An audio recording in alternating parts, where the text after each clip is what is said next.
I'd like to thank Anna Holder for holding down the fort while I was out on leave for I think 2 meetings happened this year without me. So thank you so much, Anna, for all of your help there, and to everybody else that presented and participated in these meetings.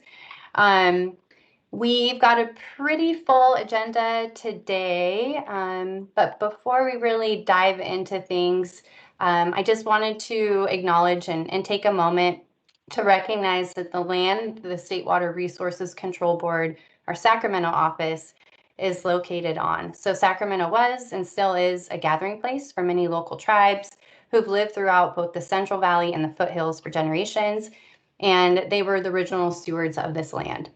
So these people included the Nishinan, Maidu, Miwok peoples, and the Patwin and Wintu nations, who've remained committed to the stewardship of this land for many centuries.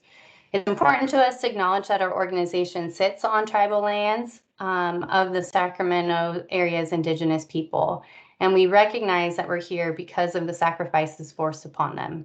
So in remembering these communities, we honor their legacy, their lives, and their descendants. So welcome again, everyone, to Healthy Watersheds Partnership.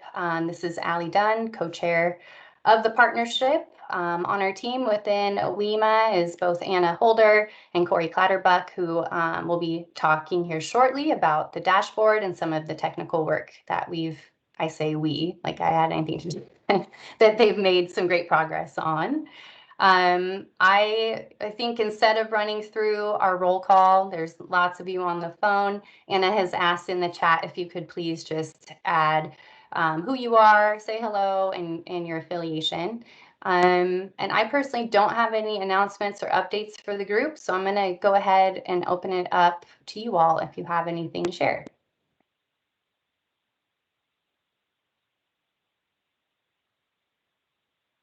Anything in the chat? Okay, so hearing none, let's jump into the good stuff. So just quick overview of what we'll be talking about today. I think we'll be getting a little bit early into the agenda here. I didn't really spend that whole 15 minutes with announcements and updates, but that's all right. So Eric Stein and Jeff Brown are going to talk with us a bit about an update on the watershed prioritization tool that they're working on.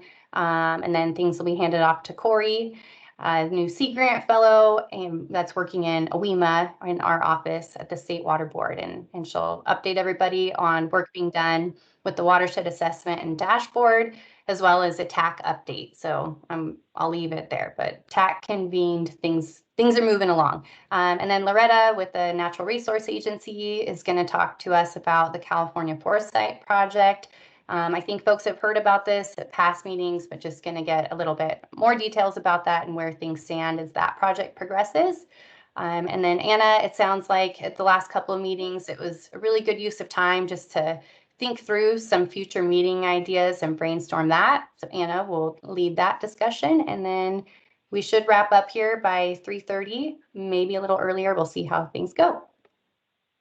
So with that, the first item, Eric, Jeff, are you guys on? Hi, Allie. Can you hear me okay? Hey, yep, loud and clear. So Eric's here with Squirp, and I think Jeff is also joining him. And so the purpose of this talk really is just to provide this update on the watershed prioritization tool. I won't go into the background. Eric, I'm sure you'll provide all those details in your talk. Did you have slides that you were gonna pop up or share? I did, yeah, I have them. They're open, okay. And I also sent you and Anna a copy as well, so you have them. Okay, perfect. All right, I'll turn it over to you. Great.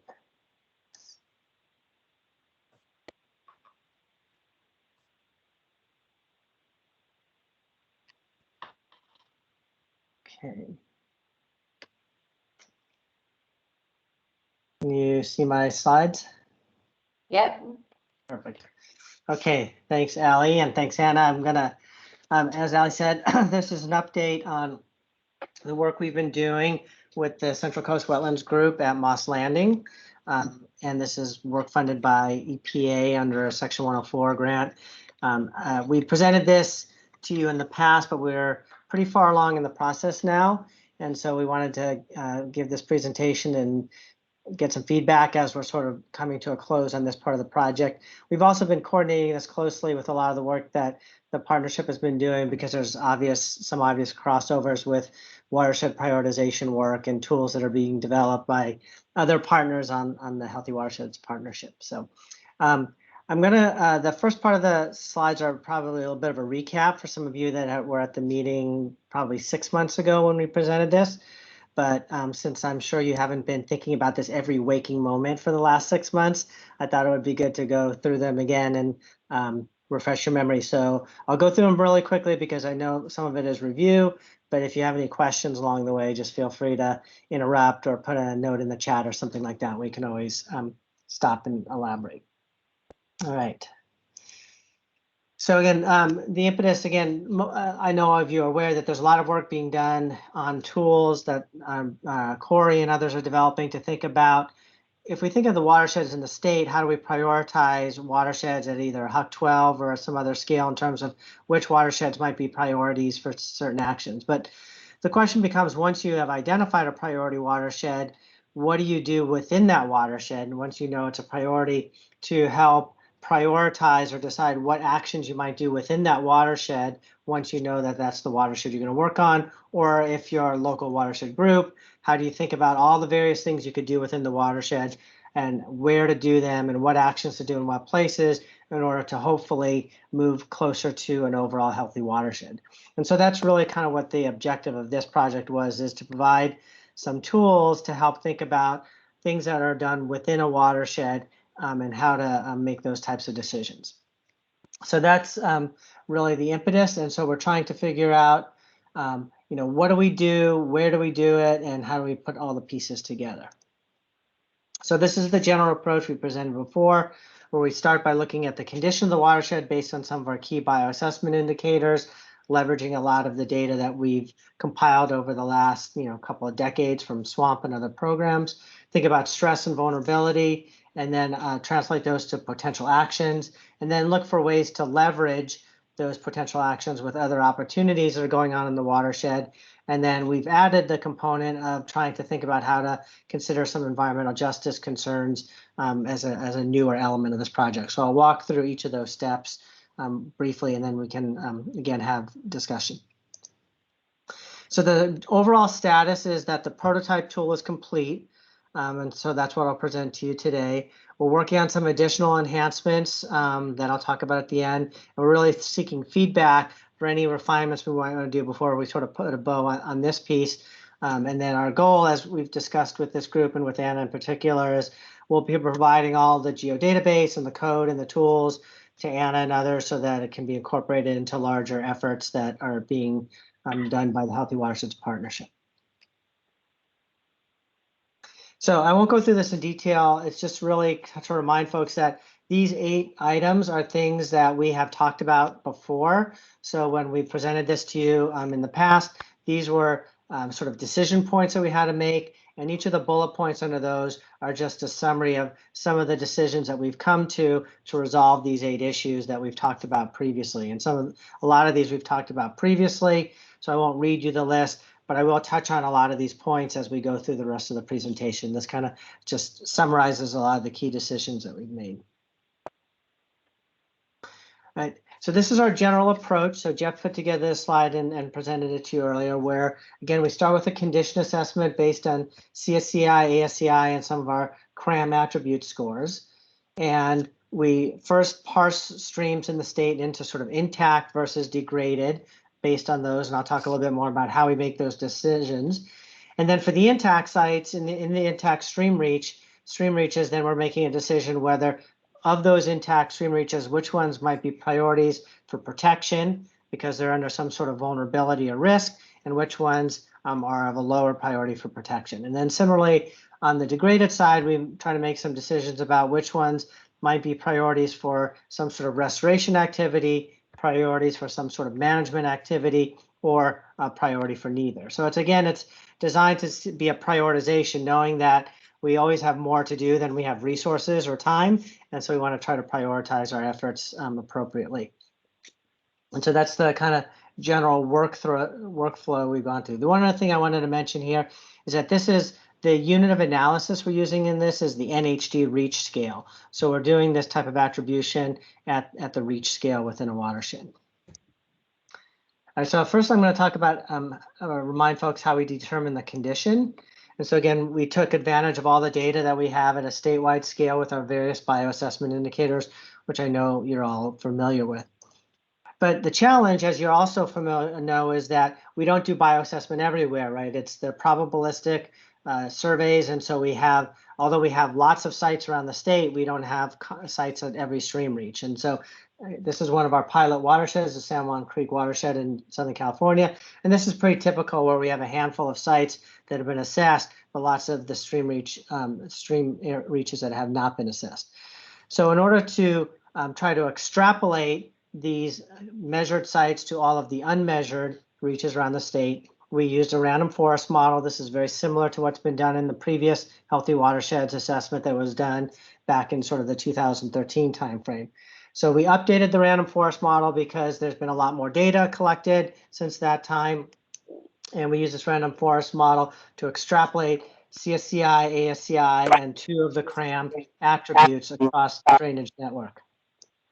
And so again, these are what the maps look like. We tested different thresholds. We went with the 10th percentile of the reference distribution, which is consistent with the way we've done it under a lot of the biointegrity programs.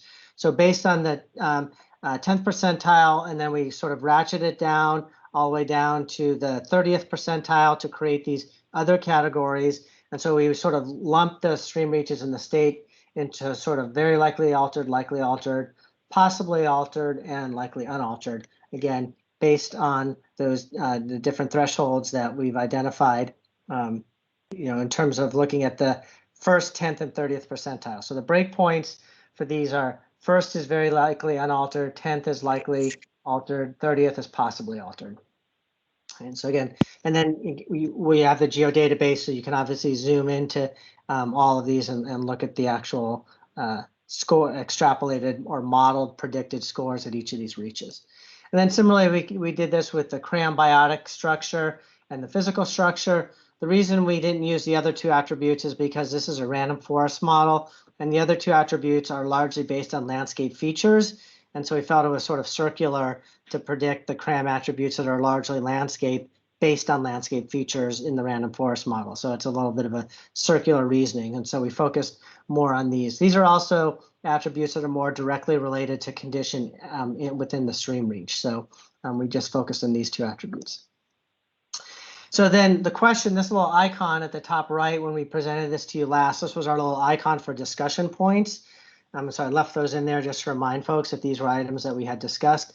So one of our first discussion points was, how do we then aggregate all of these scores into sort of an overall assignment of condition? And so we used an approach that was very similar to the one that was used in the Stream Quality Index that has previously been developed.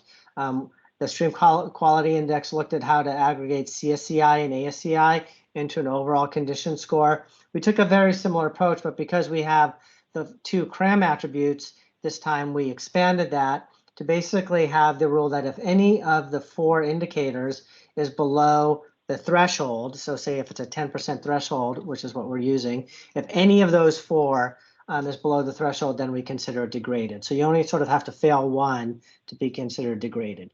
Again, these are things that we've discussed previously. We went with this based on the discussion and based on our desire to have the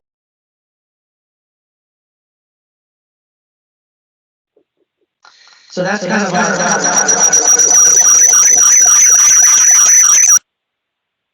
how we aggregate the condition scores. And so what I'm going to do is walk you through an example. These are the 6 watersheds that we piloted in, 3 in the Central Coast and 3 in the South Coast. This was under our EPA grant. And I'm just going to walk you through the San Juan Creek watershed as an example, but we've completed this work in all 6 of those watersheds. Or I should say, Jeff has completed this work in all of the 6 watersheds. So this is when we apply that rule of looking at the 4 condition indicators, and if any one of them falls into the degraded based on the 10th percentile threshold, then this is what the map would look like for San Juan Creek. So you can see at the NHD reach scale, we're able to look at which sites are overall considered degraded and which sites are considered overall intact based on that rule and how we aggregate. So now that we have that, the next step to recall was we want to know, now that we have them sort of parsed into intact or degraded, we want to look at stress or vulnerability in order to prioritize those restoration, protection, or management decisions.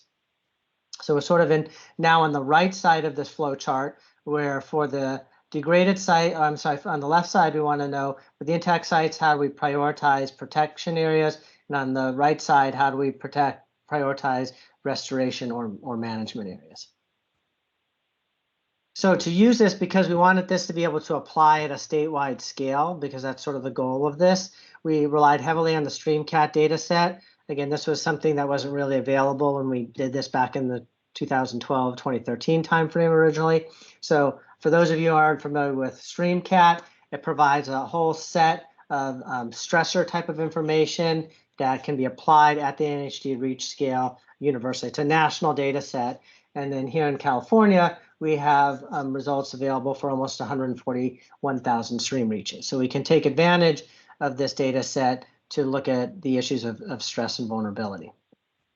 So I won't kind of go through this in detail, except to say that this is just a list of some of the key stressors that we pull out of the StreamCat data set. This is, again, a US EPA data set.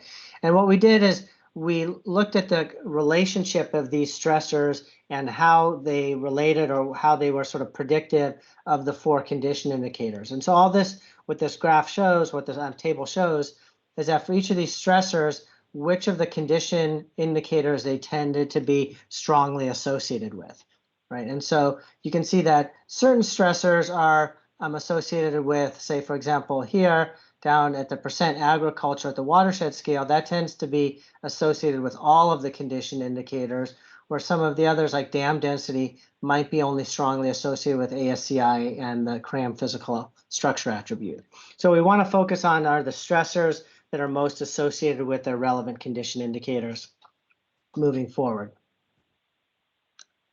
And so what we've done then is for each one of these cases, for each instance where we have sort of a check in the box here, we develop a regression relationship, and we use the existing thresholds that we have for our condition indicators. So for example, this is an example of a road stream intersection, which is one of the StreamCat variables. And as you recall, the CSCI, our typical 10th percentile cutoff for CSCI between good and bad, in a sense, is 0.79. So really all we say is at that cutoff point, what is the amount of road stream intersections, crossings per square kilometer, which happens to be 0.8. And so that amount of road crossings is associated with that breakpoint between good and bad CSCI score. So we can go through that for all of these relationships I showed you in the previous table. So what you want to note is that for the same stressor, if we apply it to ASCI, and the ASCI, the 10th percentile threshold for ASCI, which is 0.86, you see that you wind up with a different threshold.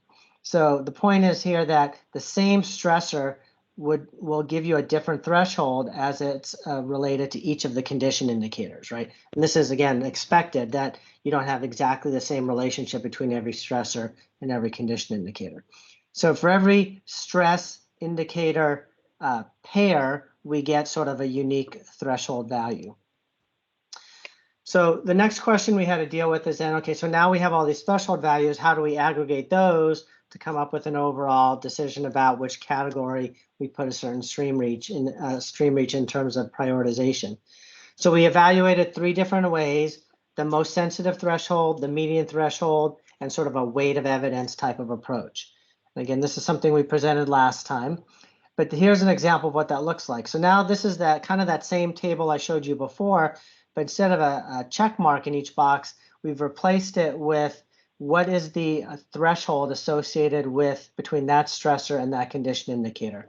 So again, the blank box means there was not a strong association between that stressor and that condition indicator, so there's no threshold. So what you can see is we have different thresholds for the different condition indicators. And then in the last column, we have the median threshold. That's sort of the median of all of the, when there are multiple thresholds. So if I use the road crossing, road stream intersections at the watershed scale, that's the same regression plot I showed you in the previous graph. Use that same stressor as an example. What you can see in this case based on those three rules, if we use the most sensitive threshold, we would sort of use a breakpoint of 0.21 crossings per square kilometer. If we use the median threshold, we would use 0.86. And if we use the case where, if we look at the four values here, and the threshold that is basically working from the bottom, the most sort of sensitive up, then the weight of evidence would put us at 0.92. Right, so we can get three different kind of aggregate breakpoints depending on which one of these rules we decide to use.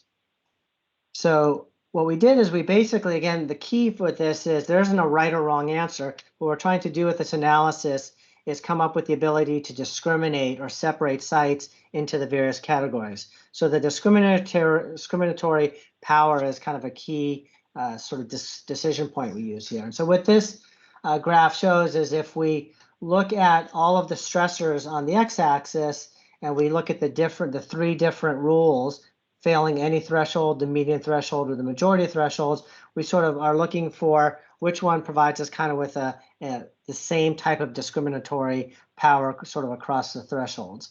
And so what you take away from this is the bottom two, the median threshold and the majority of thresholds, or the weight of evidence, sort of give us comparable types of results. And so based on, again, the discussion that we had last time, we decided to use the median threshold because we felt it's just a little easier to interpret and a little easier to communicate.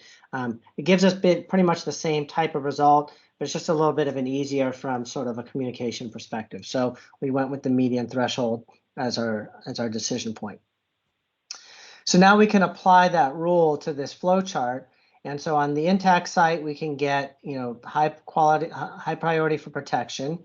And on the degraded sites, we can get high priority for restoration or management. And so it's important to note that because there's different stressors associated with different condition indicators, a stream could wind up with being a high priority for both restoration and management potentially because of different stressors, right? One stressor might put you into more of a restoration category, and a different stressor might put you into more of a management category. And I'll show you how that looks in a few slides. So again, this was another discussion point at one of our previous meetings. One of the things we did as a group, and we sent this out by email and got feedback from the whole group to create this table, was that if we look at the major stressors in StreamCat, what we did is the first thing we did, the X's indicate, we tried to associate each stressor with an action. Like if you address that stressor, does it help you from a protection perspective, a restoration, or a management perspective? And then the colors is we tried to create, as best as we could, relatively mutually exclusive categories. So we wanted to say, if for that stressor, can we put that into a category where which of those actions, protection, restoration, or management, is sort of the most appropriate for that type of stressor? And so again, for road stream intersections, we figured that addressing that stressor is often done through a sort of a restoration type of action, with the restoration being a culvert retrofit. And so this last column, again, are things we developed collectively as a group with this group, and those can be obviously changed, but this is sort of a list we came up with together. So another example here on agriculture, that's more of a management action, because the way you would do that is you're not going to, you could conceptually remove agriculture, but really what you're most likely going to do is buffer and upland re-veg. And so that's a little bit of a management action versus a restoration action. So applying that type of chart, then we can go back in. And so if we wanted to prioritize protection, we can again take the same map that I showed you before. And now just looking at the intact sites, because remember, protection only applies to intact sites in this case. So just looking at the green, we can go through that analysis and we can identify which streams would be high priority for protection, those are shown in yellow, and which streams would be a lower priority for protection in black. So what the black means is that you really don't have any of those key stressors exceeding the threshold that would bump it into a high priority. Right? And so that's one way you could prioritize which of the stream reaches might be a highest priority for protection. And so you can go through the same type of analysis for management. Now we're focused just on the red streams because management pertains to the degraded streams. And you can see in this case, based on this particular stressor, which is again the road stream crossings intersections, the same one I showed you before. Based on that stressor, you can see which streams would be a high priority in terms of management and which would be a lower priority. And then we can go through the same thing with restoration. In this case, we're dealing with the percent imperviousness as our key stressor.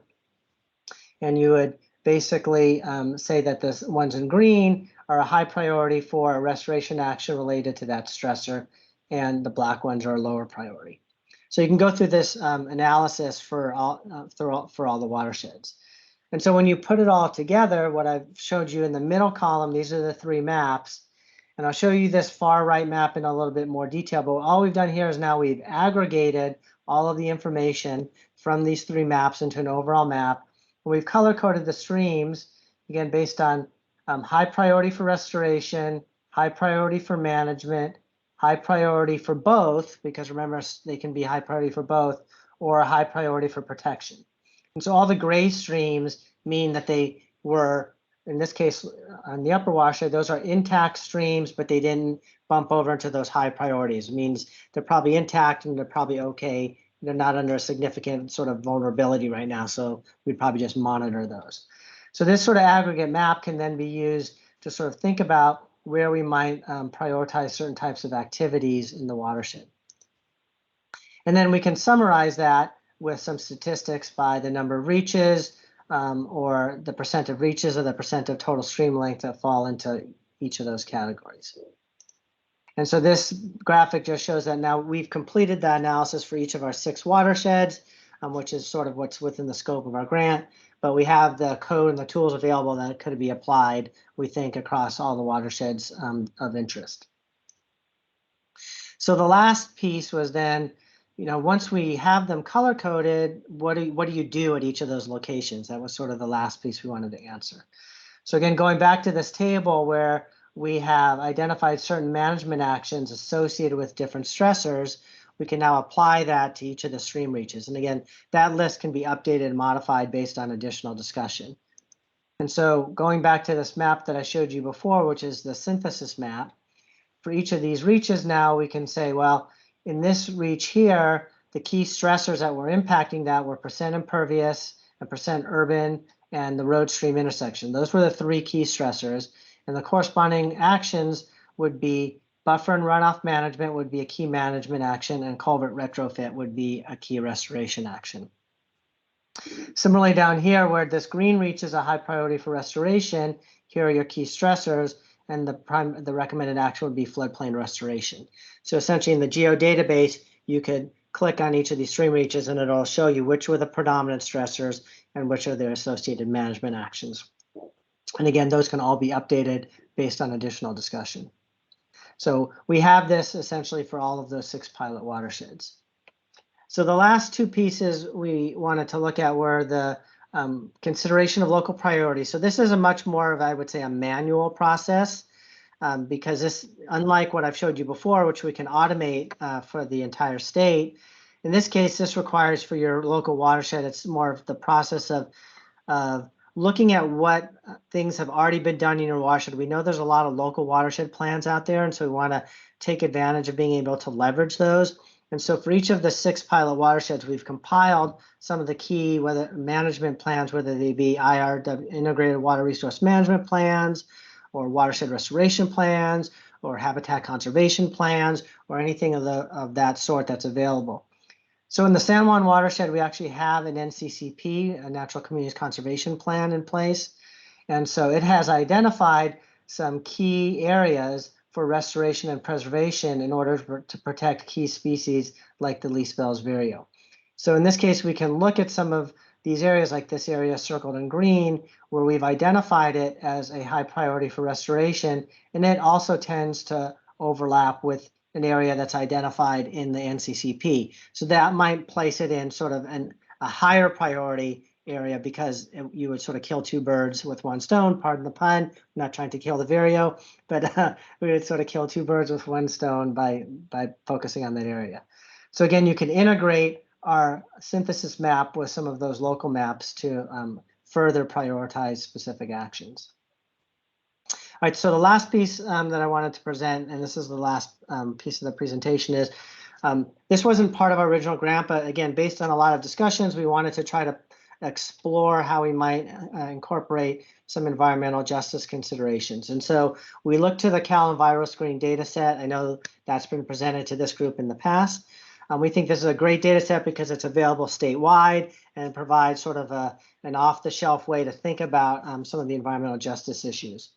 So for those of you who aren't familiar with it, it's at census tract data for the entire state, and it generates two composite indices. All of the variables in there are aggregated into two composite indices: a pollution burden score, which really relates to exposure to certain communities and adverse conditions in those communities, and then a population characteristics, which is more about demographics and socioeconomic status. So for our analysis, we focused primarily on the pollution burden score. And one of the first things we thought, oh, we had this brilliant idea, we'll look at those scores and we'll separate the pollution burdens among, say, intact sites versus degraded sites. And then we'll do some logistic regression and come up with a threshold, and it'll be beautiful, right? Unfortunately, we looked at this data set in lots and lots of different ways, and we didn't really find any meaningful statistical relationships between what EnviroScreen maps in terms of environmental justice sort of affected variables and what we're mapping in terms of stream conditions. So basically the take-home message is there wasn't a strong correlation between, say, CSCI and ASCI, and the associated environmental justice measures that EnviroScreen. They were not really highly correlated. So we went back to the drawing board, and we basically took a little bit more of a kind of what I would call a straightforward approach. Is we basically looked within each of the watersheds, and we just looked at the distribution of streams that were either in the top 10th, 20th, or 30th percentile of that pollution burden score. Again, because the goal being we just want to be able to differentiate or have some ability to discern sites based on the impact on affected communities. And so this shows that you get, if you look at, say, the 10th percentile, you're only really hitting about 1.5% of the streams. On the 30th percentile, you're hitting about 30% of the streams. So we opted for sort of the middle ground and using the 20th percentile as a breakpoint. And in this watershed, it happens to be just under 13% of the streams. This was fairly consistent across all the watersheds that we looked at, and we feel it's kind of a good middle ground, but again, it's not set in stone. So you can just translate that to say, now if we look at sort of all of our stream reaches, and we can look at what proportion of, say, the degraded streams fall into that high pollution category. Right? And so if you start to map that, again, this is done at census tracts. So these are the census tracts. So in the same San Juan Creek watershed, the areas in black, these are the areas of the watershed where the high pollution score exceeds that 20th percentile threshold. So streams in that area would be considered high pollution burden streams. This little piece at the top is a little bit of an anomaly because this is at the top of the watershed, and it kind of spills over into another census tract. So like the majority of this census tract is in another different watershed. And so it's mostly affected by what's going on in that watershed versus the little tippy top of San Juan watershed. So if you then overlay those, what you can get is something that looks like this, where now we can have a set of actions based on our consideration of stressors. But you can also see that if you focused your activities in this lower portion of the watershed here, that you would actually, if you say this little blue stream that I'm pointing to here, that's a high priority management area, but it also is in an area that you would achieve some environmental justice benefits because you're working in an area that's sort of preferentially impacted by a high pollution burden.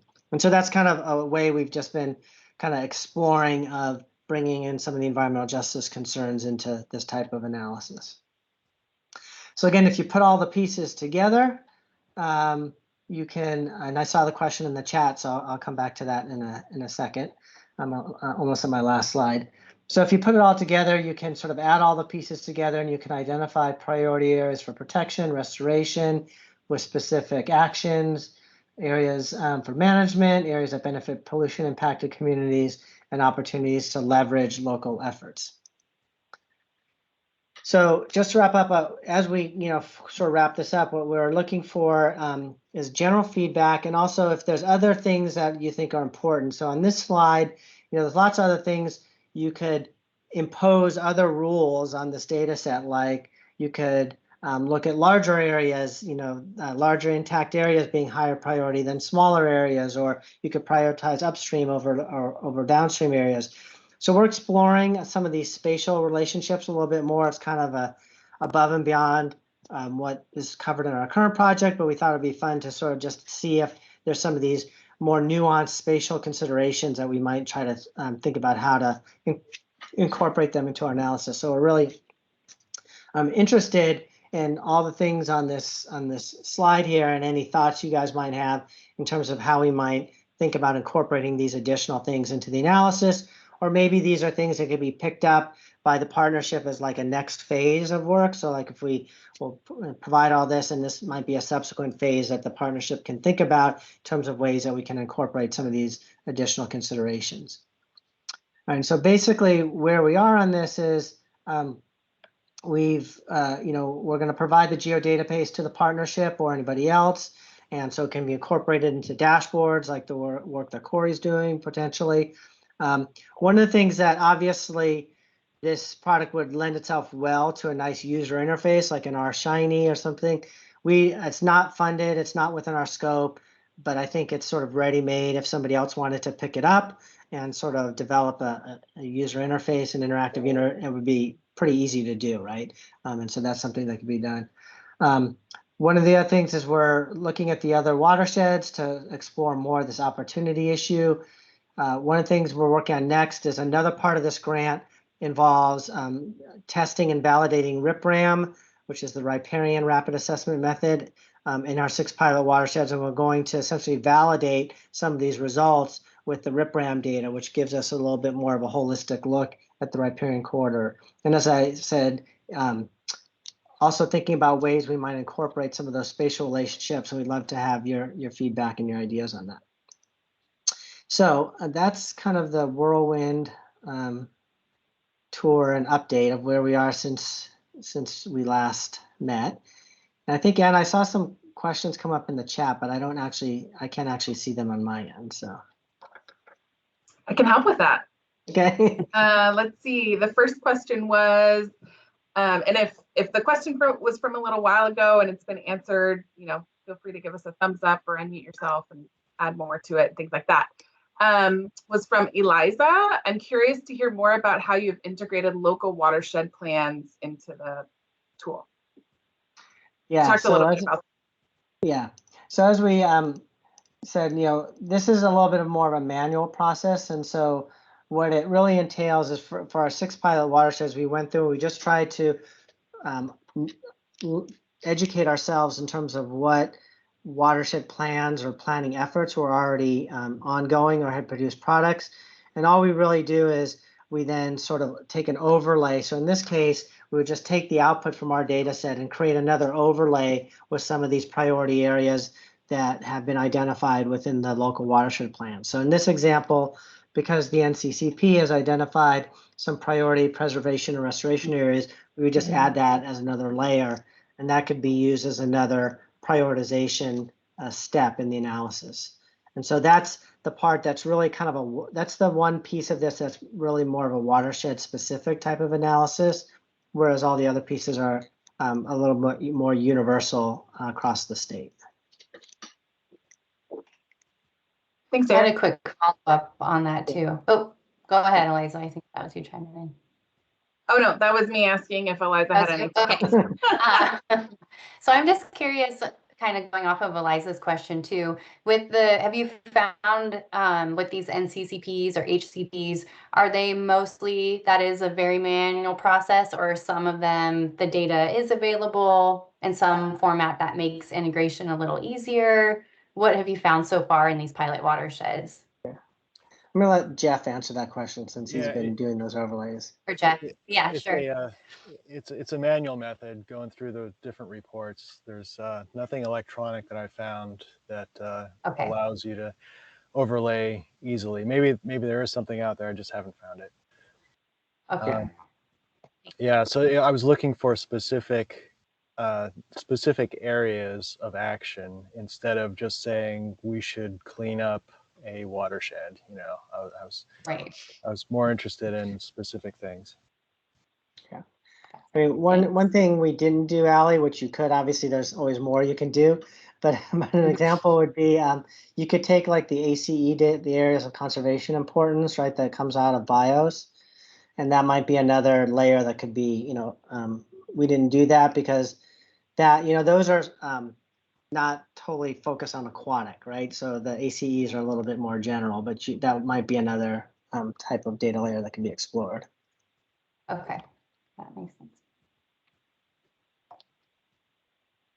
Great. And the next question is also from Eliza. Also curious if you have been able to incorporate an environmental justice factor to account for communities that rely on subsistence fishing or similar uses specifically. I'm sorry, I missed the second half of the question. The most important part, if you've been able to create an EJ factor to account for communities that rely on subsistence fishing or similar uses. Yeah. Before I answer that, so Hildy, thank you. Hildy put a note in the chat that there is an aquatic layer for ACE 3. So that could be something that could be explored. Thank you for that. Let's see. So the quick answer to that question, Anna, is no, because so we sort of rely, you know, there's a lot of different measures within the virus screen data, a lot of different variables. And so we focused on those two kind of aggregate indices, which are the pollution burden and the population characteristics. I don't believe there's a variable in there for subsistence fishing. I'm not 100% sure. But if there were, you could pull that. I don't believe there is, but any of those individual variables could be pulled out and looked at individually, but we just focused on the overall pollution burden. And I think we saw this as a little bit of a proof of concept. Again, this is a type of thing that if we incorporate it into a dashboard or a tool, you could look at any one of the variables within those overall indices individually if we wanted to. Great, thanks. And then Hildy, I see your question about if they've looked into integrating ACE3 into the tool. We talked about it a little bit, and then you added more to the chat. Is there anything else you wanted to add to that, or has that question been answered for you?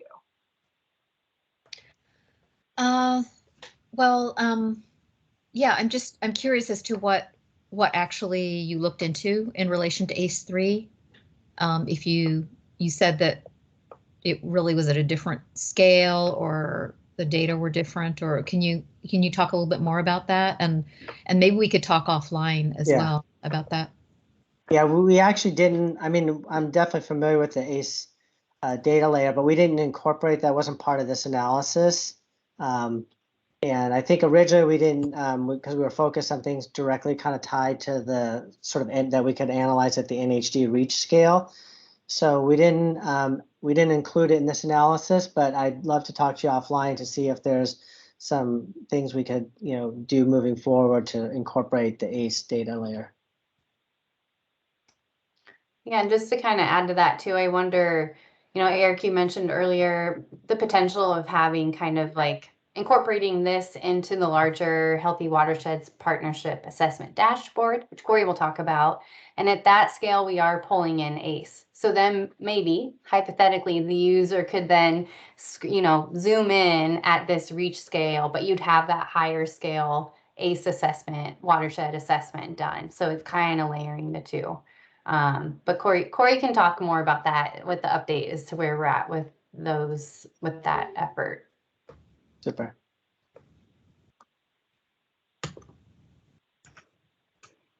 Great. Next question. Are you looking at the explosion of illegal marijuana grows and their impact on water sources and extreme usage of chemicals and waste? So I'll probably punt on that question to say that no, in the sense that, you know, we're really focused on these kind of these statewide data sets that are available, kind of a geospatial format in a statewide scale that can be applied in a sort of automated manner. That was sort of our objective, is to create an automated tool that could go through this analysis. I will say that I know through other work I'm involved with that, through the state's cannabis program in the Division of Water Rights, there's a lot of, as well as, DFW, there are other programs that are focusing on water, water resource impacts of both legal and illegal marijuana grows. So I think those are being looked at. And I would say that, in the future, if those other, and the great thing about, and I'm sure Corey will talk about this, the great thing about these types of things is if other data layers become available down the road, right, they can be folded into this type of analysis, and it can continue to get sort of, more layers and more considerations that be added to it. Great, thanks, Eric. And the last question that's in the chat, but certainly not least, if someone else adds something else in. Carol's trying to contemplate how flood districts could incorporate this information in determining areas of greater restoration potential. As you know, not always easy in urban flood channels. They saw that you incorporated,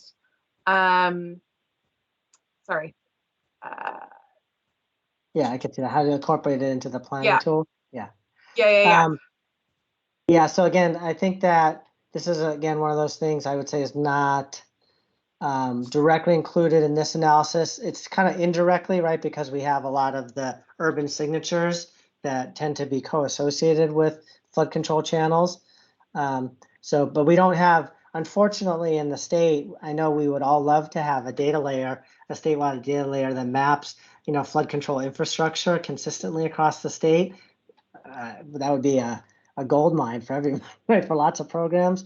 But going to sort of Elizabeth's question, this is a statewide, a statewide analysis, and so we focused on data layers that we do have available at a statewide scale.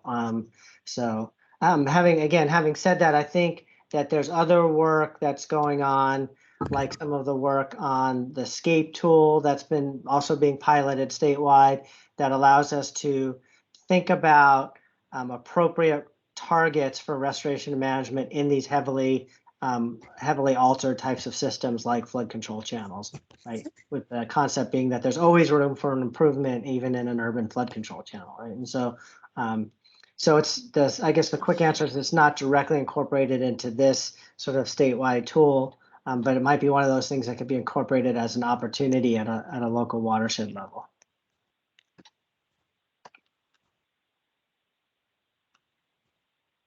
Great. I don't see anything else in the chat. Was there something? Oh, wait, hold on. Things are happening. Yeah. Okay, great. Is there anything that you wanted to kind of like circle back and see if the 50 plus partnership folks can maybe provide some perspective on through further discussion? Yeah, I think the thing is, again, we've presented this, several times, and so I think we've tried to incorporate a lot of the feedback that we've gotten from the partnership along the way, which has been great. And I think we'd be excited to look for opportunities through the work that Corey and others are doing to build on this. I think the last thing I would say is on this slide that I have up, the last piece we'll probably play with on this before we start writing everything up is, are there, going back to this concept of other sort of spatial considerations, sort of we know intuitively that there are these really important spatial considerations like the ability to reconnect fragmented areas or prioritizing certain parts of the watershed. And so I'd be really interested if people have ideas or thoughts or tools that they're aware of that can bring in some of these spatial considerations into the analysis. And I'm happy to follow up offline. I think Allie and Anna have all my contact information. I'd love to get more input on any ideas that people might have of ways we can try to bring that piece in and maybe try it out in these pilot watersheds. And then I guess the last thing also is if there's any folks out there who themselves or know people or maybe have a student involved who'd like to work on this to develop a Shiny app or something like that, I think that would be a great addition to it. Again, not within our scope, but it would be great if somebody wanted to take that on.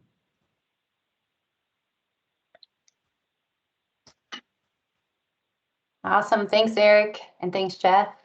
And we'll, like I said, and we'll provide, Allie, we'll provide all the geodatabase and all that to you. So. okay, awesome. And if folks have questions or want to get in touch with Eric and or Jeff, you can reach out to Anna and myself and we'll connect you guys. All right, so let me shift over to this guy. All right, Corey, are you on? I can see her. Yeah, There you are. I Hi. was thinking the slides would be shared. Yeah, there we go. All right, and let me get it in presentation mode. Corey, your audio is a little bit faint. So if, yeah, you can Shout. I'll just do one of pick these. that up.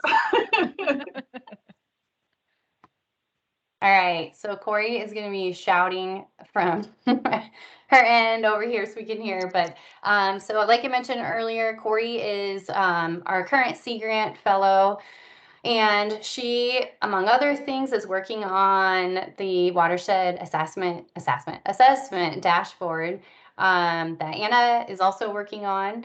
And she's going to provide you all with an update on where things are at and what's happening with the newly formed TAC. So Corey, just tell me when you want me to go to next slide and all that good stuff. Okay, awesome. Is this okay, or do I need to be changing headphones? That sounds You good to sound me. good to me. That's good. Okay. Yeah. Okay. Cool. Yeah, so thanks, Allie. And for those of you all who don't know me, my name's Corey Clatterbuck, and like Allie said, I'm the California Sea Grant Fellow with the Swamp Unit at the State Water Boards this year. And one of the big reasons I was excited to take this position was because at the end of my fellowship year, I wanted to have some kind of tangible product to show for my time with the fellowship. And so this landscape assessment dashboard has been a goal for the Healthy Watersheds Partnership for a while now. And with Allie and Anna and the TAC's help, I really am excited to be moving this project forward. So next slide, Allie. Don't mind. Okay. All right. So the first goal of kind of moving this 2013 assessment forward is to use these updated data and potentially new analysis. So for those of you who might be recently joining us, the 2013 assessment of California's watershed health, which is a PDF report. I'll put the link there in the chat.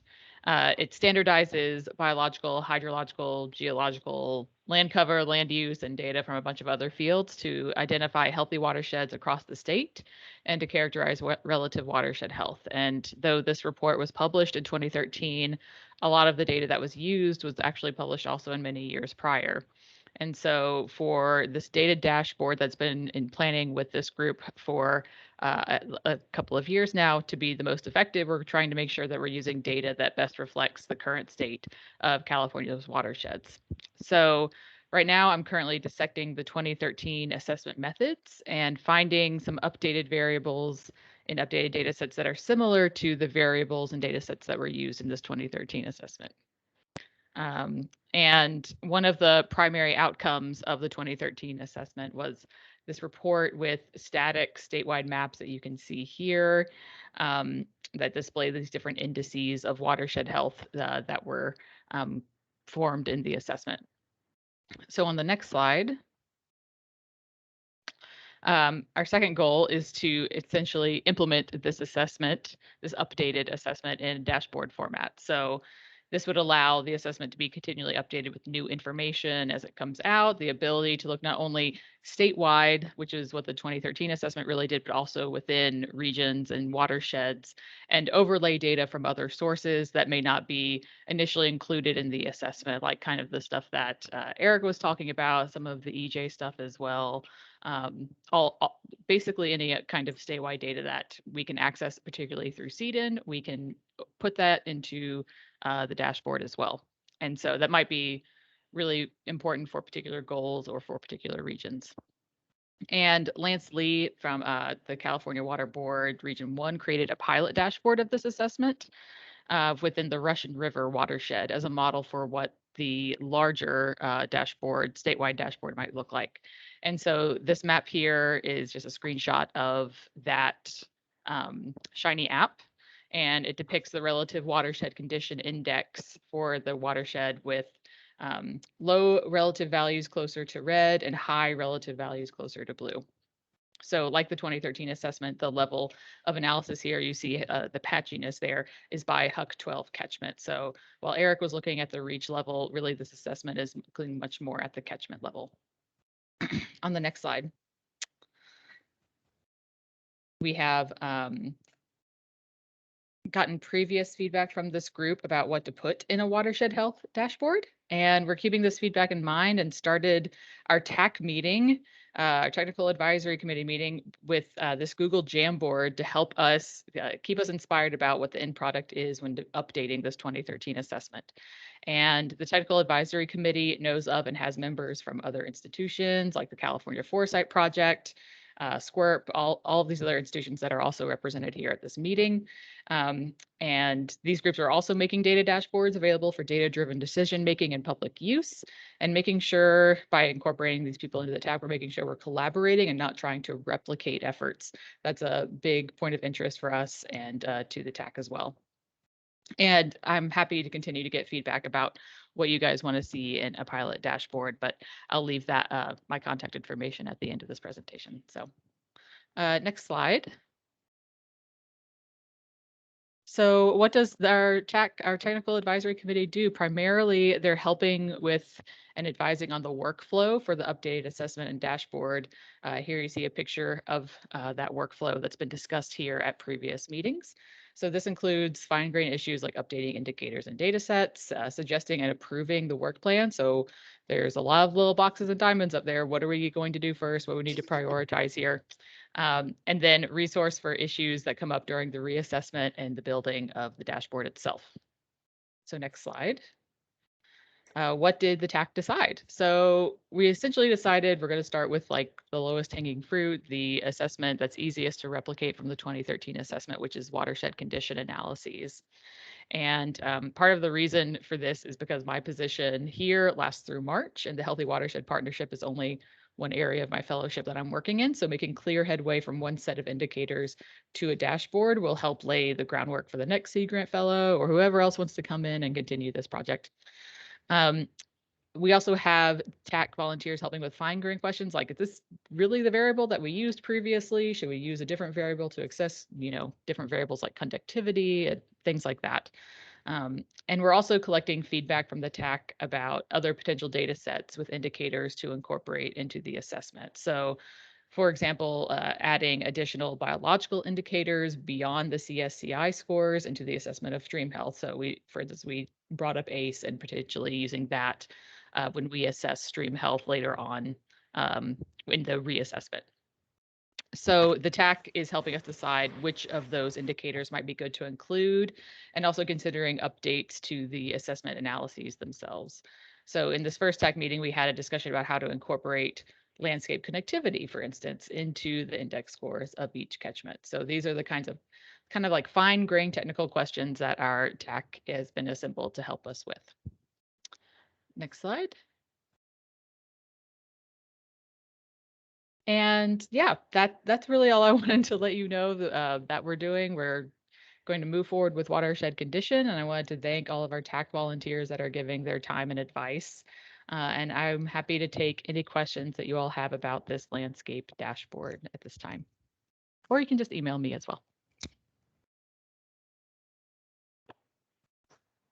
Awesome. Thanks, Corey. Are there questions for Corey? Any feedback, initial thoughts? I don't see anything in the chat, so I think you like blew everyone's minds away, Corey. That's why there's so much silence, right? I know, especially after Eric's very fine scale. We're getting a little bit broader with this one. Yeah. Well, and just I'm being a broken record, but the idea too, we do have this kind of higher scale assessment work that Corey just talked about. And then at the finer scale with Eric and those 6 project or pilot projects. And so to the extent we can, we've talked about nesting those 2 approaches. So you kind of see big picture assessment statewide at the watershed scale, but then, the user could then hone in on some of the finer scale details. So that's our pie in the sky vision for the dashboard. But super excited to have Corey on board now to get that foundational work done and move this project forward. We're very happy to have you here. So thank you, Corey. It looks like we have a question in the chat. Sure. From Peter, is there any advantage to using Shiny over ArcGIS or other built applications? I'm happy to take this, Corey, if you'd like. Otherwise, we can tag team. You've thought a little bit more about this than I have. Part of the reason that I like to use Shiny is because it's what I already code in, so it's nice and easy. But I realize that there's definitely a place for ArcGIS, and particularly with a statewide scale, trying to go from 135,000 catchments down to like 1. There are some like processing issues that we may end up preferring one over the other. But right now we'll tackle that kind of like as the second piece after we do some of this reassessment calculations first. But if you want to go ahead, Anna. Yeah, so just to add on to that, one of the core ideas and principles of this effort is really kind of reflecting on the utility or lack thereof of developing things that end up to be static reports that people can't access. And then beyond that, thinking about open science being kinder science. And so really trying to use open science tools like R and Python over other software like ArcGIS or Esri tools that, although they're much more well established and can really make things a lot easier, not everyone has access to those. And so we want to be able to, as much as we can, utilize open source tools so that those without access to enterprise software can still utilize the resource and the data sets and all that other stuff.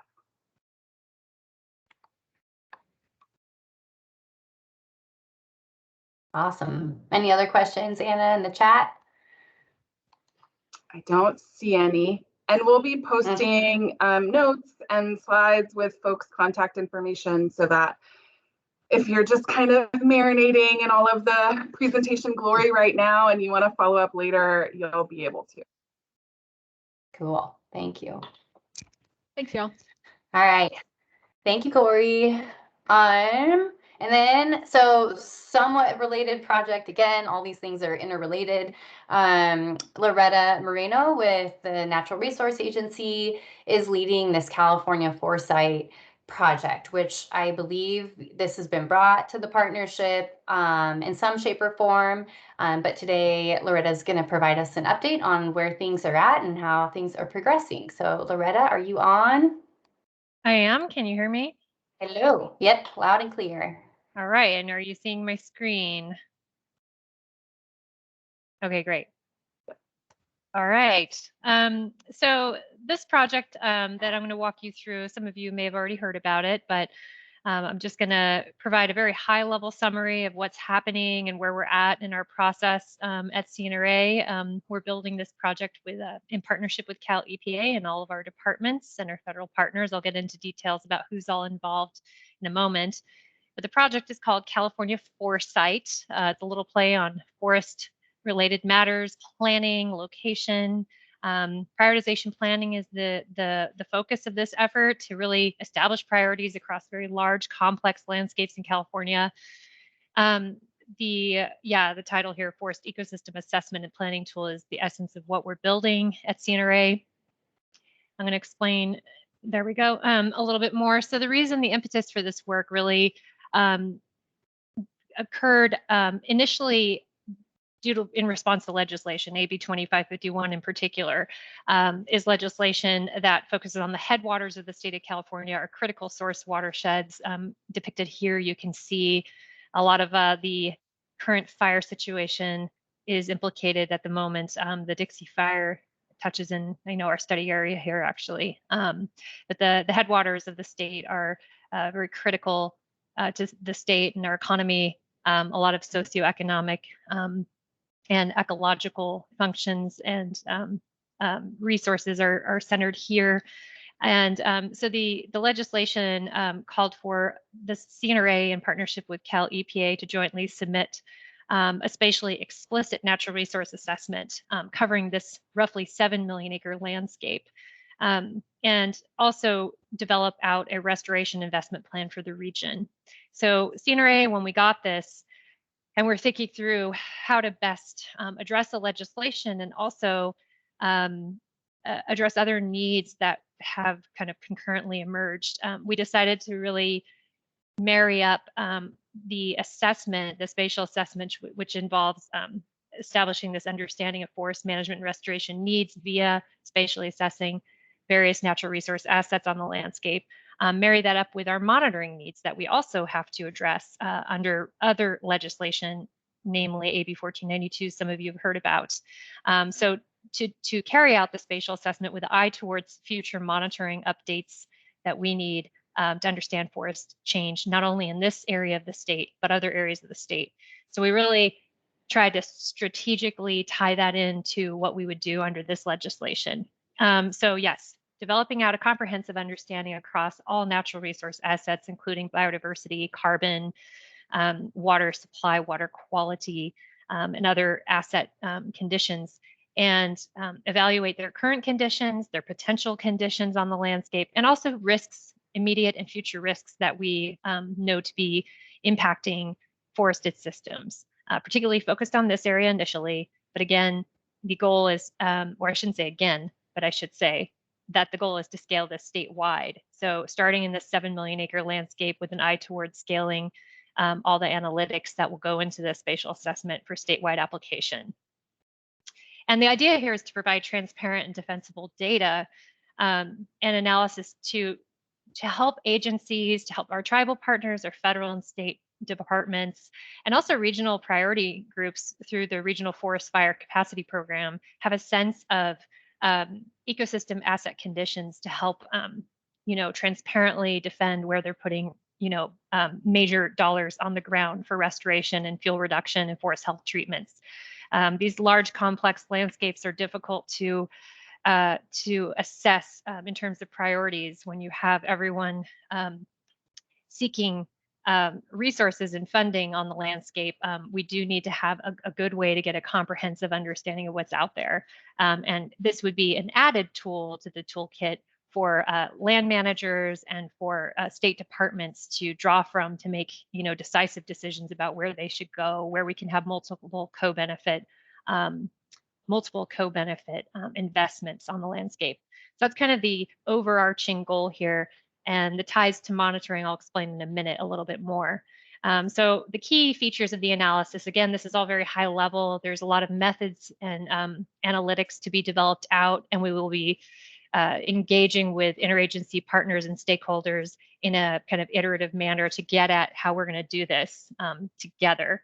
But again, the key features are evaluating current conditions, current potentials, looking at future vulnerabilities and risks that impact this landscape, and using management-informed asset and indicators that we select. So not just, of course, just pet indicators and metrics, but where they tie back to management, where we have some sort of linkage there. And all of this needs to be scalable and updatable so we can broadly apply it around the states. And then the analysis will be one component. And then we need to create really this interactive tool with strong visualization and the ability to access transparently the data to be able to evaluate and compare areas within a watershed, across multiple watersheds, in a regional manner or statewide, that you should be able to have that flexibility to evaluate resources and provide priorities based on what your funding priorities may be. For example, CCI money, California Climate Investment money, emphasizes, of course, carbon sequestration and retention of carbon stocks on the landscape. So if that's your funding priority, you may have sort of emphasis around carbon reserves as driving sort of where your investment goes. Whereas if you're a wildlife conservation board or CAL FIRE, you may have slightly different priorities that affect how the landscape assessment would, the outputs in the landscape assessment. So there's some flexible weighting of the assets in this interactive tool that we're going to be developing in consultation with stakeholders.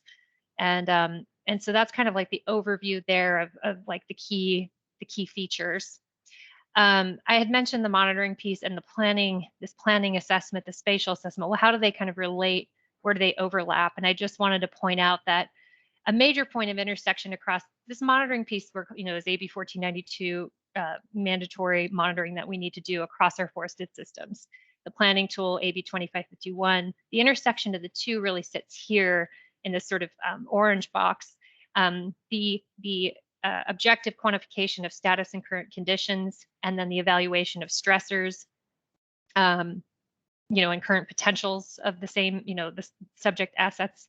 That piece is really what we see as overlap, is the spatial assessment itself overlaps for purposes of monitoring, and then the priority planning. Where we have a kind of distinction in terms of other questions we have on the landscape is really like question 4 here. Where are the priority areas for restoration and management? And so that's the piece that really is tied to AB 2551, this priority planning piece. So what locations among all the priorities are the highest priority locations for investments? And that differs from what we want to do for monitoring, which will not be resolved by this study, which is what are the management impacts? What are management impacts on natural resource asset conditions? And that's a different piece, another thread that we're pursuing with other funding to really get at how management is influencing natural resource conditions. So our priorities really for this study for Foresight are questions 1, 2, and 4. That's really the essence of our focus. And ultimately, this information will help lead to identification of a project pipeline for where we want to do fuel reduction and restoration interventions on the ground. And it's, going to be a tool among other tools, because we also recognize there's other analytical tools that folks are using in priority decision-making tools in general that they may wish to also use. So this is intended to be complementary to that. So just like as far as where we're at in our process, it's important to lay out that we're in the very early stages of identification of indicators. So what I'm showing here in this diagram is simply that there's broader kind of state, and let's just also say, when I say state, I also mean our federal partners, state and federal initiatives and policies that are kind of driving at a higher level that result in management priorities in terms of goals and objectives that will inform which indicators and metrics, the specific measures that we will, employ in this analysis that we're going to use. So there's a bit of a stepwise process to get at what are the indicators, what are the metrics we need to see quantified in the system.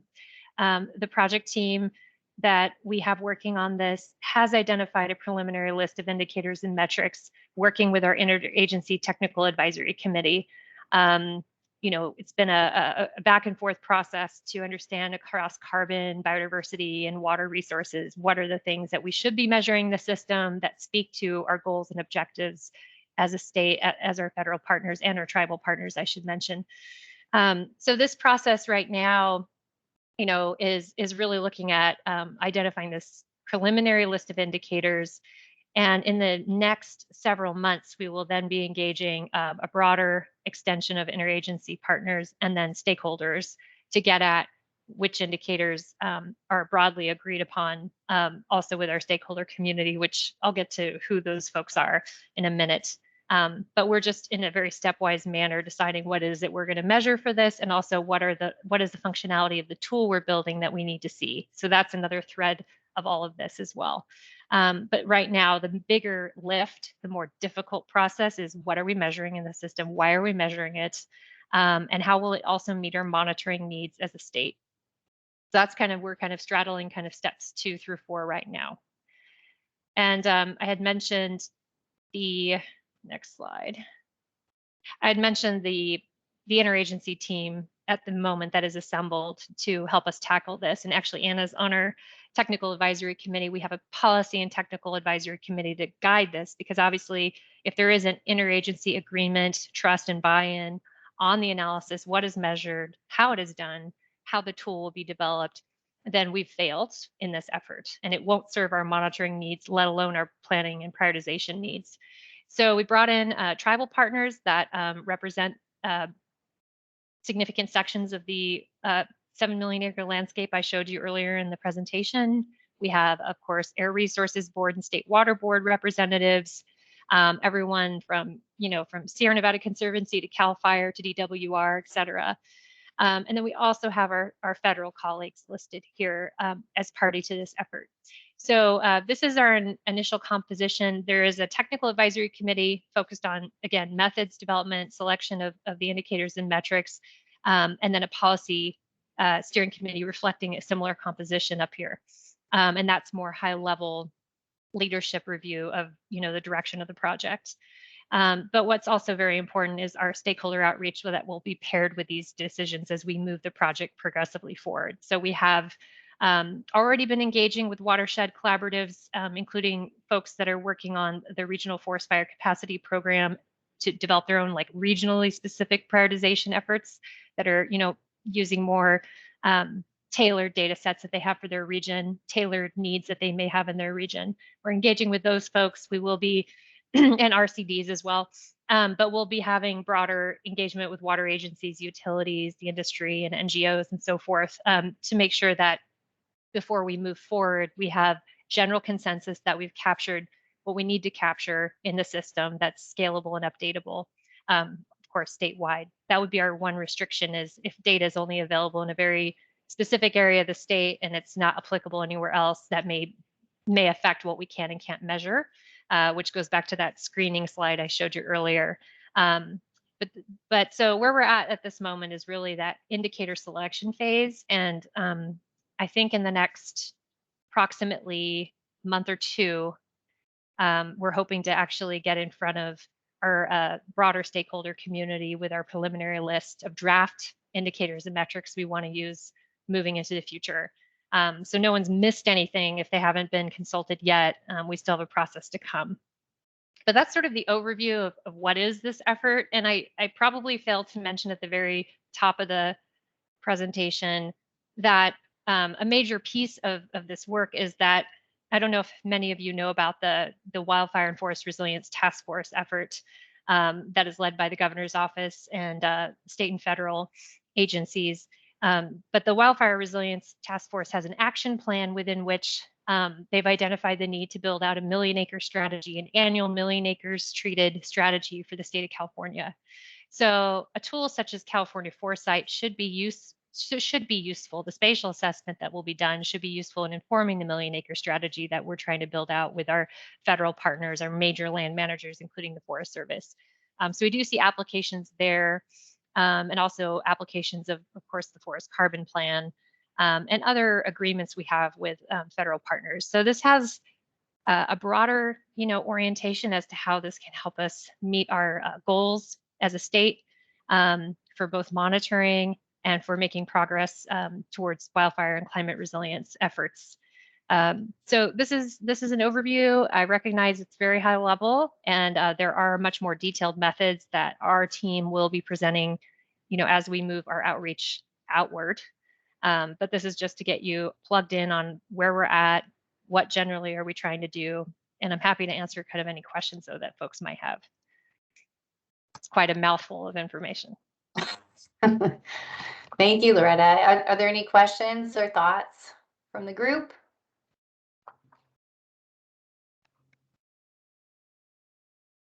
Anyone? Bueller? I don't see anything in the chat.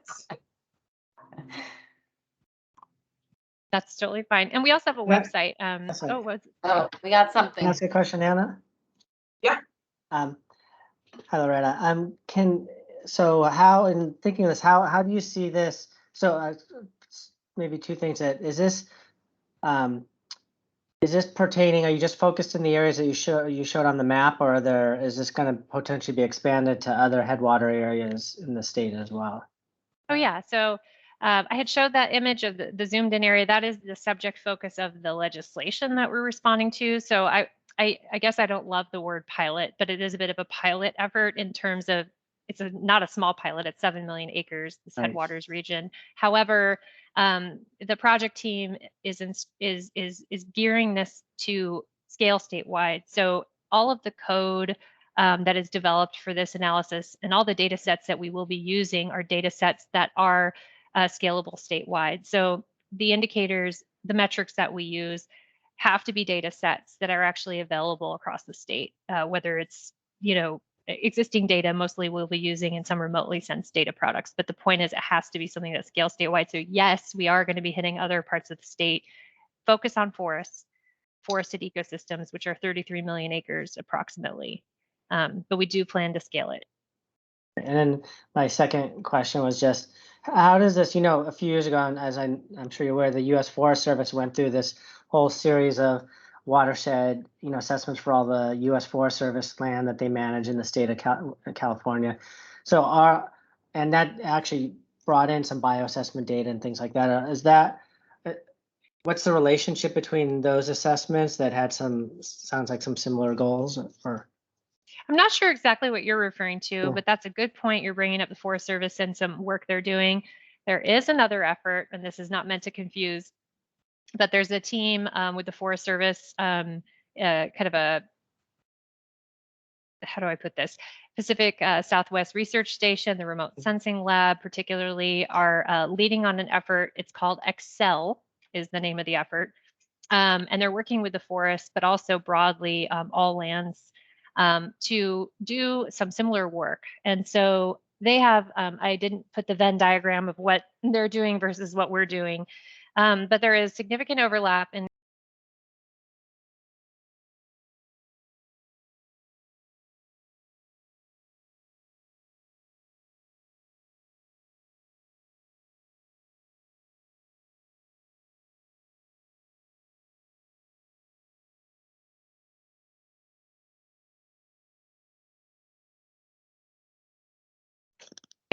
efforts have been aligned now with the Foresight effort. So we're behind the scenes kind of mapping out our joint approach there with the Forest Service, which is something that's really the last few months. And so I believe whatever you're referencing is something we'll be drawing from as we learn more about what the Forest Service priorities are.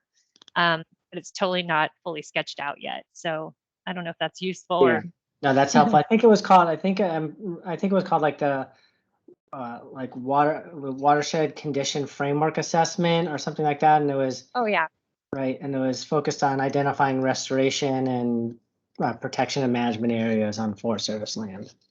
Okay, I think our project team is. I'm not plugged into all the little steps involved that they've already been engaging on, but I do believe that that's something they're tracking. Okay. That's what I can say. I know the PI has been working on that piece. Yes. Super. Thank you. I saw a question in the chat. It would be great to have components to the tools that show areas that have been denuded that could contribute to sediment loads. Yes. So this presentation was not dealing with the details and the blow by blow of the indicators that we might use, but I think that is a component of the analysis is going to be picking up on disturbance factors that can influence things like this, like sediment release. So I know some of the draft indicators are looking at that.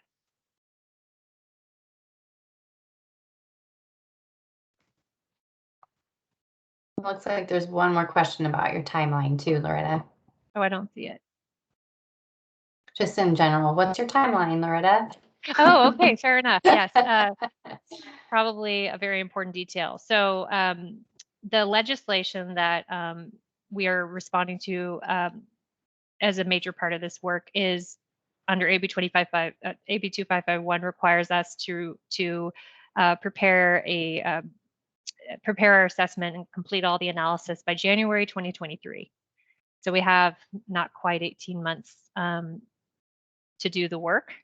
And that said, we do believe that beyond that deadline, we'll be doing even more analytics for the greater needs that the state has in this space. And with additional resources we expect from the legislature and what we know we have from the regional forest fire capacity program, I think we're going to certainly meet our legislative mandate, but also we have a intent to do even more with this analysis that might extend beyond that deadline. But that's like the deadline for legislative mandate. But as far as stakeholder outreach, as I said, in the fall, we expect to get in front of stakeholders to talk more about the details of the project, the approach, and next steps on indicator selection. Oh, what is this? There's a question, One will more future, question. Deborah's, yeah, will future availability of state to local recycled water supplies be considered in any of these models? Future availability. Could the models lead to study recommendations? I wouldn't mind if Deborah could explain a little more what the question is, if you're comfortable. I want to make sure I understand what you. Yeah. Basically, this is Deborah. I'm looking at this from, first of all, thank you all for this great work. This is really amazing, and it's been sort of a long time coming, and to see it coming together at all these scales is just wonderful. And I really am looking forward to the next round of these models being available for our use in doing our projects and planning our projects. So this is really exciting. I'm sure well, some people are probably aware that the city is planning 100% recycled water return by 2035. And this is a major amount of water. I mean, this is state water, Owens Valley, you know, we all know this is many sources of water that's going to be put through our city. And it's a very, I'm asking this at a very high level. I'm not asking you to get in the faces of political issues, but I think as far as the value of everything you're doing to forestry and to equity and to our stormwater projects, especially in a drought climate and a state that's heavily impacted as we are, that, you know, many of our projects are impacted to the point where we have to pull out projects because we don't have recycled water to replenish our storage that we create with our stormwater projects. So there's a huge capacity created in our projects for, you know, for this type of analysis, where it should go for these, based on the priorities of the state and of these environmental projects. And it's a very hard question to ask, because politically we all know the game that's being, you know, that's being played on. We don't need to get in that discussion. But if there's no scientists pushing for a answer to that question somewhere down the road, then there's no point in doing any more projects from my perspective, because we don't have water in disadvantaged communities to take care of our projects. I mean, I've seen projects that died and that can't be supported, and we're just talking about them. So at some point we need to stop talking about those projects in abstract ways, and we need to look at how they're going to be sustainable. And the only way in our climate in Los Angeles, and looking at the Central Valley, I mean, that's horrifying. I don't even want to look at that, but that would be another recommendation I would ask for you all to look at down the road. So maybe these are questions you don't want to put in text. Maybe I shouldn't put them in text, but they are to me, they're the salient questions from my work. And they're kind of the next round of questions I think that you guys are going to face after these other questions about landscapes are answered. Thank you for listening. Deborah, just real quick, if it's okay, I just want to make sure I fully, you know, understand what you're asking. Now, the scope of our work is focused on the forested systems, specifically, yeah, the headwater areas and other, you know, forested systems that obviously deliver water, critical water to the state and to habitat. But I just want to understand this recycled water comment and how that links to this project scope, because of course, even, I mean, there's a lot of very critical topics around water that maybe this project isn't explicitly addressing, or it's not in its scope, but I don't want to overlook a point you're making. Does this relate to the forested systems of the state directly, or are you saying, what about this also? Or well, so earlier, I think maybe it was Eric who said everything here, at least he alluded to the fact that scale is critical. And so if you're talking about my region, it relates to the forested areas of the Los Angeles watersheds. But if we're talking about the state water supply, then it would relate to this, you know, the state forested reserves of water that are depleted because we're taking the water for Los Angeles. Basically, I guess every river flows to Los Angeles eventually. So I'm basically asking, with that in mind, the recycled water supply of the whole state goes through this whole process and it turns back into recycled water. 100% of that water will be returned by 2035 by the city of LA. I see. Okay. Well, Yeah, I think I suspect from what I'm hearing, and maybe there's more we should talk about, but I think that's outside of the scope of what we're quantifying in this analysis. It's not to say it's not important or not the job of another entity, but I think this project is focused on what's out there now, what are its in Oh, situ yeah, potentials. that's fine. I understand that. I do understand that Okay. this is beyond the scope, and that's the reason I'm bringing it up, because I know it's beyond the scope, but Okay, got it. I do think that we're planning to use these models to program our projects and our proposals. But if we're building projects in watersheds that have no water, and the state is telling us to turn off our water, and we aren't going to be having water for the sustainability of projects in DACs, which is happening now. They can't afford to pay water bills in these projects. This is all about practical, applications of all the recommendations. If there is no, recommendations from a scientific basis on what percentage of this water should be returned for equity. I mean, obviously the majority is going to go back to the system. That's what's going to happen politically. But there should be some percentage of all this water that's being depleted from that watershed that needs to go back to the watershed. And I know that's not within your scope, but it's my ask from this whole process, because the next step after we prioritize the projects is to make sure there's water for them, because we're building them without water. And I'm sorry to go on so long, but that's just my fear, that we're going to build more and more projects that have plants and vegetation and BMPs with no resource to replenish them. Yeah, and I see Elizabeth Betancourt. Yeah, go ahead, Allie. I was just going to say, no, I mean, you're totally right, Deborah. And I think I know we've talked a lot about different tools today and different scales, but one thing that comes up often is, with these assessment dashboards and tools, it kind of lays the foundation. But from there, I don't know what the availability of recycled water data is right now. I know there's studies being done, there's research being done, but once that does become available, you could hypothetically incorporate that into these dashboards and do some type of analysis. So in other words, it is a resource. There are several different considerations from urban areas to forested areas and all kinds of different complicated management questions. But the idea with this dashboard is at least to have some baseline in which you could pull in these other data sets if and when available to assist with your specific questions here. So totally with you. And I think that's the whole kind of purpose of this partnership, is to put those ideas out there and try to approach these complicated questions and come up with ways that we could tackle them. So I appreciate your input on that. And I did see Elizabeth And put in the chat. yeah, I was just going to comment on that. So Elizabeth just said, very helpfully, perhaps part of the question here is quantifying the water supply benefits and effects of treatment. So when, for example, fuel reduction and forest health treatments are deployed on the landscape, what does that do to the hydrology of the system and therefore supply delivery? And so our project is looking at, of course, supply, and there's various metrics under consideration for that, and how canopy cover change and so forth can influence the hydrology and those dynamics. So that is picked up in the study. What we aren't doing, but I do believe Forest Service is doing, and that's where we're trying to figure out some partnerships there on this, is they're looking at when you do deploy a treatment, what are those ecosystem outcomes in terms of water supply yield and things like that. So what are these ecosystem outcomes and benefits to carbon, to biodiversity, and so forth. So they are doing those kind of, I don't know if the right phrase is gaming management scenarios, but if we do these suite of treatments, what are those ecosystem outcomes? So that's where we leave off. I think they're picking up in the spirit of what Elizabeth's saying. And who specifically would they be? I'm sorry to ask that. They are, so Pat Manley, Patricia Manley with the PSW, the Forest Service Research Station, is one of the members leading that effort, called Accel, ACCEL.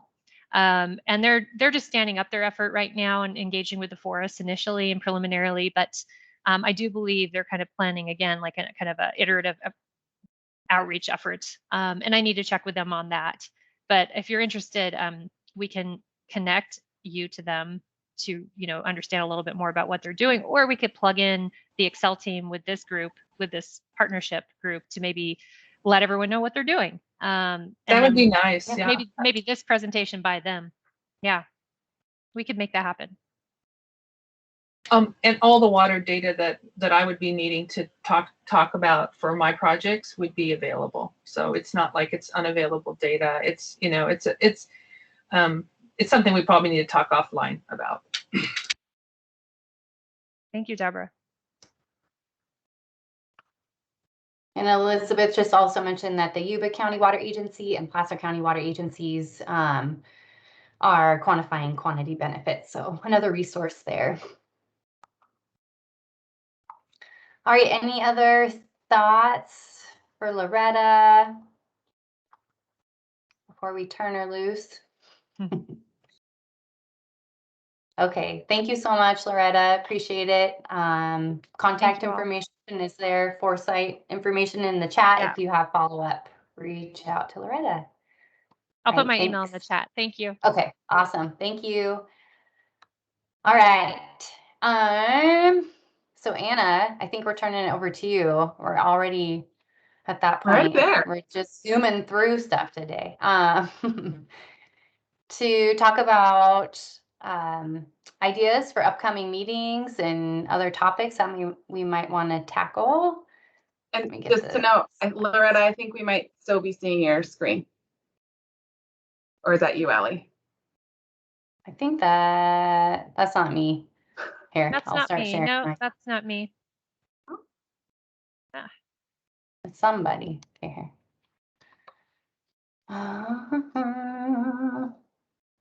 Where are you? Hold on, guys. Bear with me. Getting back to the right one. Okay. Wait for it. There's weird sharing things going on. Okay, now I see Anna's face, and we want to go here. The great face, but I don't need to see 3 of them. I know, there's so many of your faces. Hold on. I'm having technical issues.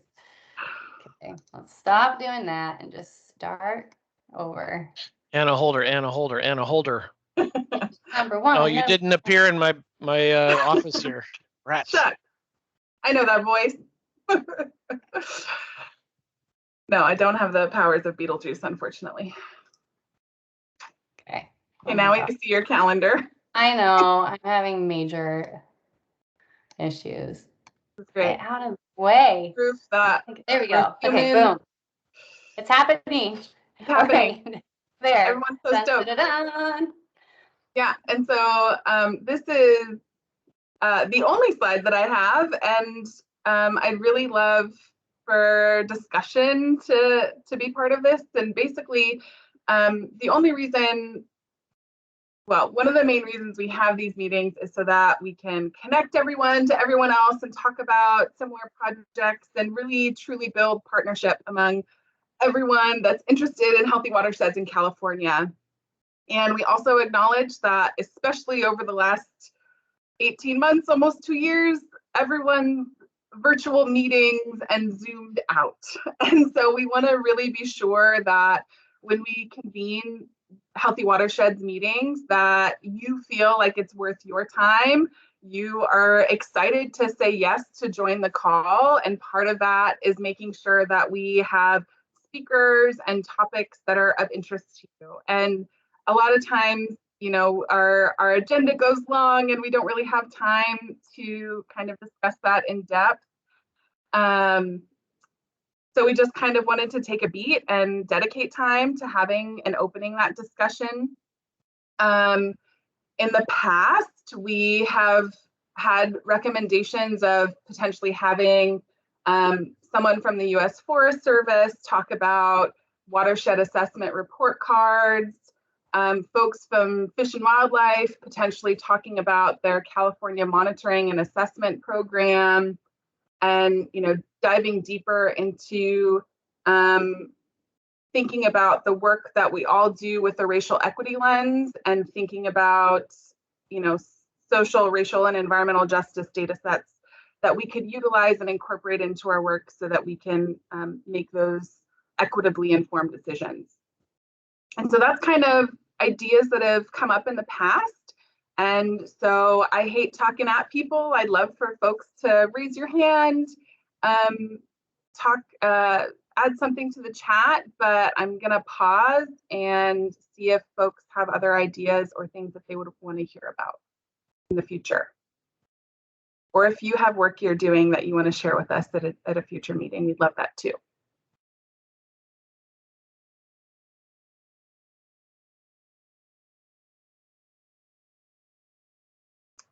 Great, thanks, Eliza. For those that can't see the chat, they're very interested in hearing more about how fuel management, fire resiliency goals are balanced with salmon recovery and other ecological functions. Great.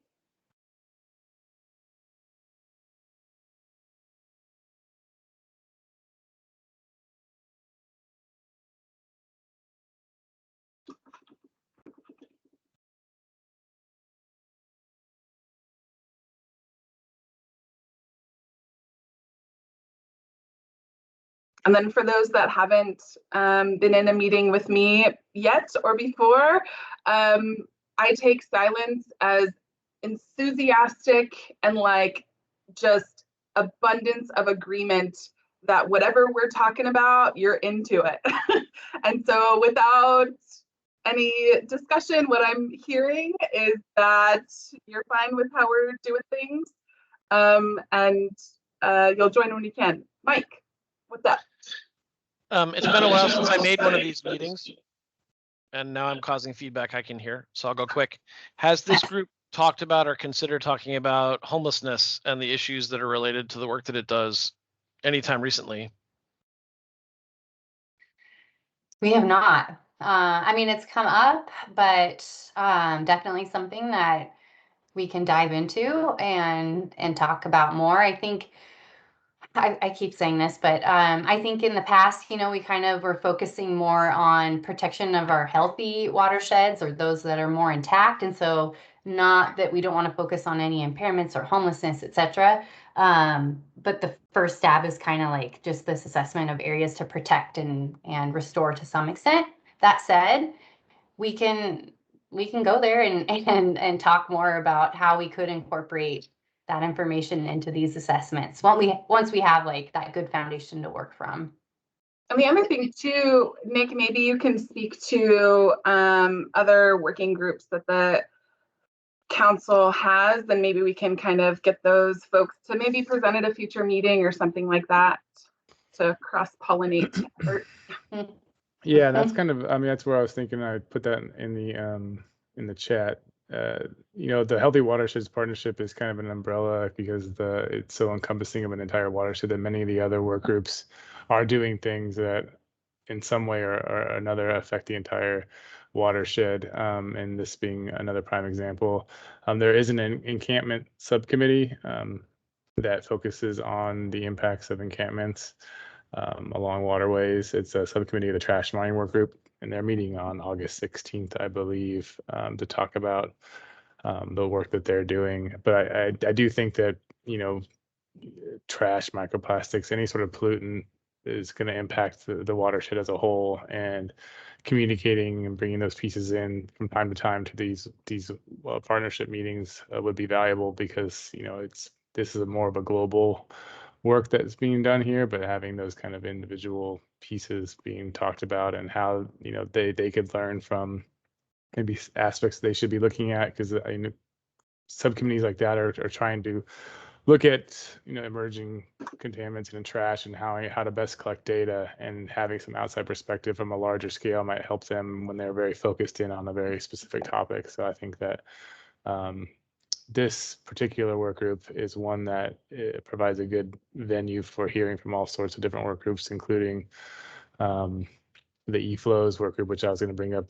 They had a meeting this morning, and they're doing a lot of work that flow is the prime topic for the work that is done here. So hearing how they're working through the drought and how their environmental flows framework is moving forward, and how that should be thought about when designing watershed projects as well would be, I think, of interest.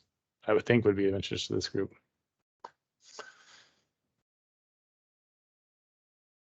Yeah, and then Wendy, I saw your a comment about how NRCS works with agricultural producers, and that you would like to discuss how federal and state priorities can be aligned and how non-point sources on working lands can be prioritized and addressed jointly with the federal Farm Bill programs and state programs.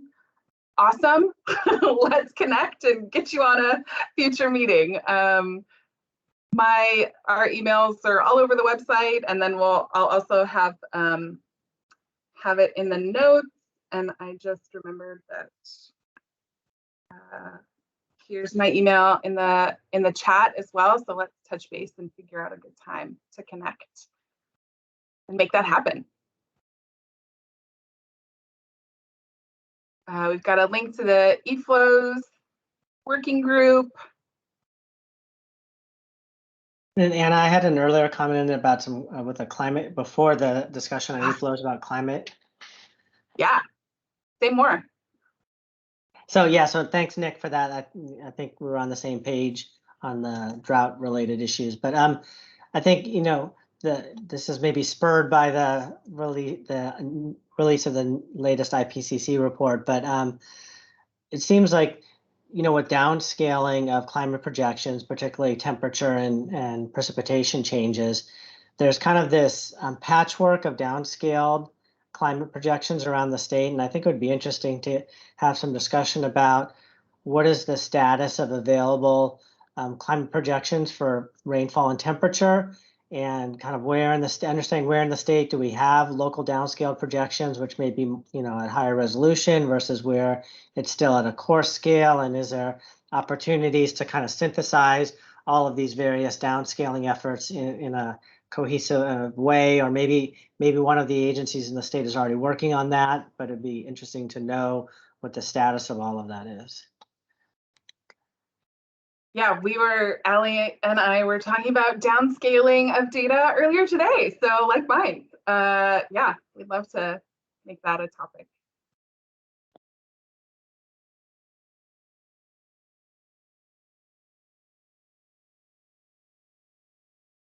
Great. Well, we do appreciate your time and don't want to take too much of it for the sake of keeping time on the agenda. So thanks so much for everyone's thoughts and contributions. We got a lot of a great list here that I'm compiling and lots to follow up on to help keep the partnership alive down the road. So thanks for that. And Allie, I'll pass it back to you. Again, emails in the chat, and then it'll also be in the notes. So if you're like me and you have thoughts while you're gardening or at 3 o'clock in the morning, if you need to shoot me an email, please do. Love to hear from you. Awesome. Thank you, Anna.